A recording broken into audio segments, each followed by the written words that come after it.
You might notice that there's a crest in the middle. I have recorded this episode twice now. This is my third time doing so. Actually, fourth, technically, because the first time I did it, I restarted, but I didn't stop the video. I wanted to talk about this door, because at the end of the last video, I said what I thought it was, and I'm still not actually sure what's on the inside, but what I do know is that for each uniquely collected binding, for each individual notch, one binding represents one notch. So binding of the nail in any of the pantheons will represent one notch. Binding of the nail in another pantheon represent another notch. Up to 4 binding of the nails can be earned.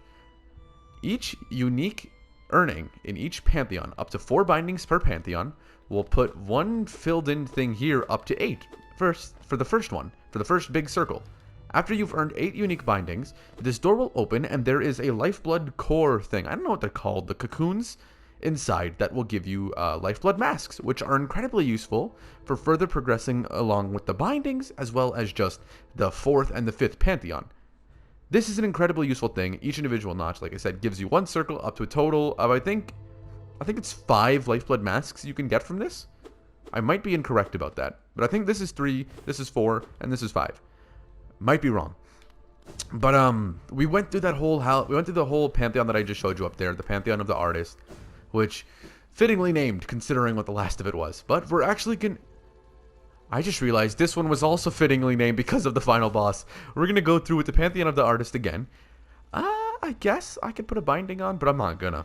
But we're gonna take it super slow because I actually did almost die last time. I just barely beat it. We've experienced everything in here, so it'll be a little bit easier. But we're getting to rematch Zero, which is cool. He runs in a line. Most of these kind of just fight the exact same way that they did when you originally fought them. Dude was gonna throw one. You just kind of move out of the way, dash, just dash, dash, dash.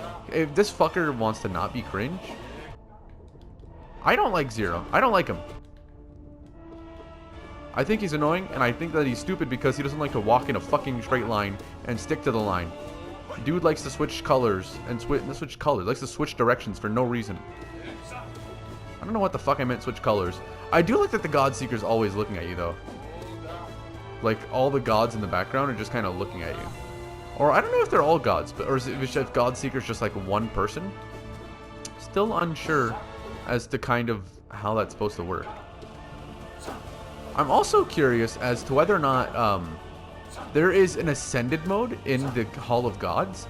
I wonder if the Ascended mode is just actually a harder version of a different stage, or if it's the equivalent of having all 4 bindings on. Your hearts, your damaged masks, I don't know why I'm calling them hearts. The masks that you're missing will carry over into the next room, so if you're being a bit stupid about it, you can actually end up having less HP than you wanted to have. I wish it healed you per thing, but you have to be a little bit careful over here and just kind of do as much damage as possible. He did. It's great. He gonna get up though. He's good. He's going with this fucking Power Zord. That's all I can think of. When he just jumps up, it's just the Power Rangers jumping into the sky to somehow enter the Zords. I can't fucking tell you how they did it. Never understood as a kid. Never will understand. And that's unfortunate. Gonna be honest, because I fucking love Power Rangers, or I used to, anyways. I don't know how someone can't like Power Rangers. Like, cool-ass giant robots fighting monsters, and in really stupid ways, with stupid abilities. I think Power Ranger Samurai was still my favorite, other than original Mighty Morphin, but like, you can't go wrong talking about Tommy, you know? You got Tommy, and Billy, and Kimberly, and Trini. I think that was their names. I can't remember. It's been so long. Fucking, there was a Power Rangers movie with Ivan Ooze. That was one of my favorite movies as a kid. Every time I got it from the library. Oh god, that's the story. We used to go to the libraries a lot, and I'd rent it from the library every time. That was always the movie that I'd get. You know, it wasn't renting, but like I'd pick it up from the library, and you'd get it for like a few weeks. Usually, I think it was 2 weeks was the limit. But there was one time because my parents were theater folk, so I used to help them with like stage production as like a 7-year-old. But I think it was actually earlier in my life than that. Probably was. But like my mom and my stepdad were theater folk, so there was like a lot of times when I would be spending time over at like what we used to call it the unit, because it was just a rental unit, you know, where we just had this unit and it had all the stage stuff. That's where we would practice. That's where all the actors would come to rehearse, to audition, all that stuff. But there was one day I had about 3 movies and 6, like, so they were VHS, by the way, because this was back in the day of VHS. Like, this is not when DVDs were like really even. I mean, like, DVDs were mainstream. I kind of had like old tech, but like Blu-ray didn't exist yet at the time of this. At least I don't remember Blu-ray existing. I don't remember seeing it anywhere or seeing any commercials for it.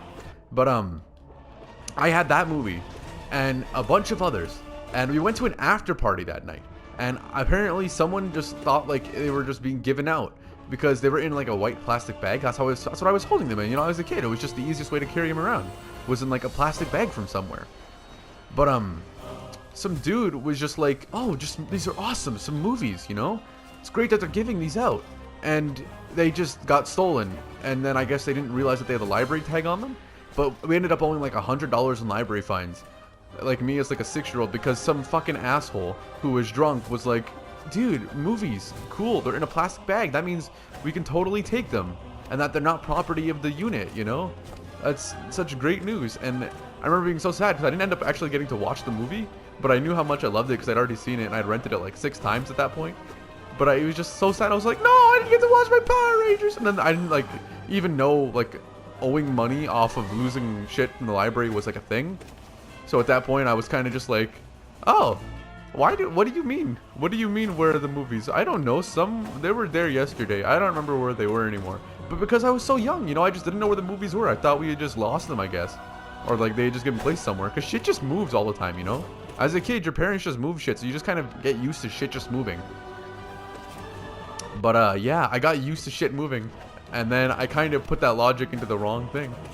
And I lost my Power Rangers movie, which was super unfortunate. But Power Rangers, Mighty Morphin Power Rangers still ended up becoming one of my favorite films of all time. And I fucking love it to this day. Spa time! You can change your stuff. Do I need to? You know, actually, I will, actually. I will change Quick Slash for Mark of Pride. Or, well, I could do... Oh, that's not what I thought it was. I thought it was a damage increase. I don't think I have to worry too much. But perhaps Shaman Stone might be good for this one. Maybe I'll just go Mark of Pride. I'll just go Mark of Pride. Just to get that extra nail, you know, that extra nail rage could help out a lot. We go fight Marmu. I'm unironically used to Demon Slayer, like range and stuff with the input delay in that fucking game. Let me just say, if you have that game on PS4, the Demon Slayer Hinokami Chronicles or Keputan, that is one of the single most fun games I've played in a long time, but one of the most infuriating games to play on PS4 because there's like there's a native like 22 frames of delay, which you can't avoid. In story mode it goes to like 15 frames, which is playable, but when you go to online, it is so fucking bad that it's almost just entirely unenjoyable. And it's really unfortunate because it's otherwise a really fun game, aside from how broken some people are for no reason, and the fact that Akaza can just... Maybe I shouldn't have said that, but like, there's some bullshit in that game. There's some real bullshit in that game. There's some hot, sticky bullshit, like, left out in the sun for a while, kinda smelly, nobody wants to clean it up, not drank enough water before shitting it out, kind of type of bullshit, you know? Like, it's just there, it's not going anywhere, and it's super unfortunate because nobody's had a good time since it's existed. Nosk, please. Oh my god, I just realized. I don't know when this video is going to come out in comparison. Critical Role Campaign 3 is starting the week that... Actually, in 2 days from when I'm recording this video. So I'm super fucking excited. Because I didn't actually finish Campaign 1 or 2, but I kind of just put everything together and watched a lot of the... This is how this happened video, you know? Like, Critical Role Campaign 1 bullshit, McGee. You know? And it's a D&D show. It's not for everyone, so don't feel bad if you don't like it or anything. That's perfectly fine. But shitting on other people for liking things, really cringe. Aside for when it's me doing it, because I'm funny and I can't do anything wrong. Aside from everything. This is annoying. Not having Quick Slash on this one's actually kind of annoying. I didn't struggle with this at all. I didn't take any damage. That's a lot. Die, you fucking gross, weird queef holes. That's how you attack, really? You just kind of throw your kids, which means that this is a perfect place to heal. So I can just do this. I guess I do have to worry about time, but like, not really. I don't think you have to worry about time in this fight. And then it's just bonk, bonk, bonk, bonk, bonk, bonk, bonk, bonk, bonk, bonk, bonk, bonk, bonk, bonk, bonk. Oh, shit. Shit. It's just die. It's just die. It's just die. There's not much to worry about, which is nice. And then it explodes. And then my brother, my Oni-chan, my Yamete Kudasai Oni-chan, please, Yamete. Where are you jumping? Oh, you're not jumping? Alright, then I'm gonna just kill you. I tried to just get rid of the infection balloon. I didn't want to hit you there. Die, die, die. Die, die, die, die, die, die, die. Oh, I didn't actually think you'd die that soon. And this is sad, because somehow the Godseeker's kind of controlling them to fight us. Because he's alive, and he died. But he was being controlled by the infection. So the fact that the Godseeker's capable of, like, controlling them is just weird to me. Oh, gods of Hallow, we shall attune ourselves to the and even higher. You suck ass. I drank water. Got a weird clog in my throat. But look at my boy. I don't want to hit him. I don't want to fight him. This is what I took Long Nail for. This is what I took Mark of Pride for. Because this motherfucker is difficult. Actually, now that I know what all the moves and shit are, it might not be that bad. Yeah, it's probably not that bad. Just, yeah, okay, this is a lot easier now that I actually know what everything is. So I guess I didn't need Mark of Pride after all. It's still good, though. But I wish there was more, like, colorful stages, you know? Ones that, like interactive stages that truly, like, what you did in them really mattered. Because this is an idea of, like, getting all the paint everywhere. It's just fucking awesome. It looks cool. It feels great to fight in it. Damn, damn. When he does the yellow one, that literally hits the entire stage. Like, literally. So there's no reason for you to stand still. You should be trying to avoid that at all costs. You son of a bitch. I'm good. I can just heal real quick. Die, die, die. My boy. The mama. The mama. I just wanted to take a screenshot with my boy. But it wouldn't. I can't do it. But it's cool. Oh, I didn't realize the icon would actually place again if we... I did it faster? I felt like I did it slower that time. My first time was 12:08. So that's cool. I broke my record, I guess. That was... cool, I guess? I don't know how to feel about it. What I'm going to do in my free time eventually is I am going to do most of the bindings on the first 3. I think I'm going to do all the bindings in the first 3. Just so that we can get at least up to the second notch area on the lifeblood thing. So it's not impossibly hard. But, because we found a character in here, a new statue will appear in here. Like I said, though, I actually already recorded all of that. We met Paintmaster Sheo in here as a boss, which was just fucking awesome, to say the least.